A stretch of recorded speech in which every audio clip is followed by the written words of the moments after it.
बुद्ध एक गांव से गुजरते थे, एक पहाड़ से गुजरते थे। कुछ मित्रों ने कहा कि वहां मत जाएं, वहां एक आदमी पागल हो गया और वह आदमियों की गर्दनें काट के उनकी अंगुलियां निकाल के उनकी मालाएं बनाता। उसने 1000 आदमियों को मारने का व्रत लिया है, न मालूम कितने लोगों को मार चुका है। वो रास्ता बंद हो गया, अब कोई वहां जाता नहीं, आप भी मत जाएं।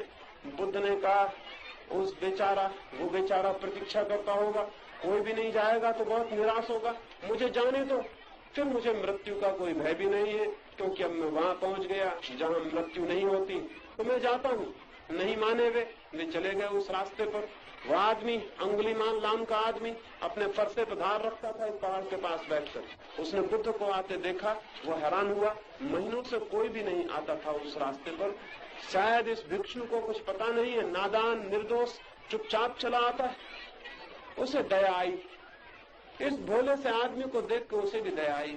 उसने फरसा ऊपर उठा के चिल्ला के कहा कि रुक जाओ, वहीं आगे मत बढ़ना, नहीं तो मैं गर्दन काट लूंगा, वापस लौट जाओ। अगर एक कदम आगे बढ़े तो जिंदगी खतरे में। लेकिन बुद्ध बढ़ते चले गए।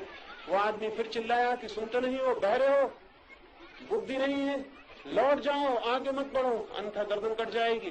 बुद्ध ने कहा पागल, मैं तो बढ़ ही नहीं रहा, मैं तो जमाना हुआ तभी से ठहर गया हूँ, मैं कहाँ बढ़ रहा हूँ, तू बढ़ रहा है। अब बड़ी अजीब बात हो गई। वो आदमी खड़ा था फरसा लिए, बढ़ नहीं रहा था, और बुद्ध चल रहे थे उसकी तरफ और कहने लगे मैं नहीं बढ़ रहा हूँ, तू बढ़ रहा है। उस आदमी ने कहा आदमी पागल मालूम होता है, तुम पागल हो। एक तो तुम आए इस तरफ, यही पागलपन है, और दूसरा अब तुम ये पागलपन कर रहे हो कि चलते हो खुद और कहते हो मैं ठहरा हुआ हूँ, और मुझ ठहरे हुए को बताते हो कि तू चल रहा है। बुद्ध ने कहा सच में तुझसे यही कहता हूँ, जब तक मन चलता था तब तक मैं चलता था, मन ठहर गया अब मैं नहीं चलता हूँ, और तेरा मन चल रहा है तो तू चल रहा है। और मैं तुझे एक अजीब बात बताता हूँ, जब से मैं ठहर गया तब से मैंने वो सब पा लिया जो पाने जैसा था, और जब तक चलता था तब तक वो सब खो दिया था जो अपना था, और उस सबको पकड़ लिया था जो अपना नहीं था। और जो अपना नहीं था वो लाख उपाय करो तो भी अपना नहीं हो सकता, और जो अपना है उसे हम भूल ही सकते हैं, वस्तुता कभी खो नहीं सकते हैं। बुद्ध ने कहा मैं रुक गया और पा लिया। तो आदमी कुछ भी नहीं समझा। उसने कहा कहाँ की बातें कर रहे हो, कैसा रुकना, कैसा पाना, किसको पाने की बात कर रहे हो।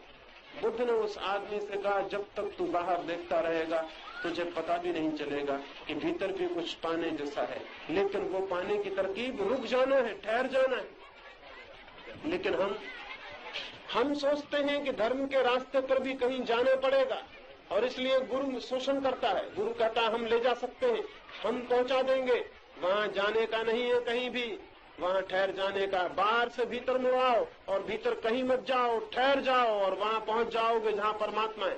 ये सूत्र ठीक से समझ लें, बाहर से भीतर मुड़ाओ और भीतर कहीं मत जाओ, ठहर जाओ, रुक जाओ, भीतर चलो ही मत, और वहां पहुंच जाओगे जिसका नाम परमात्मा है, वो भीतर मौजूद।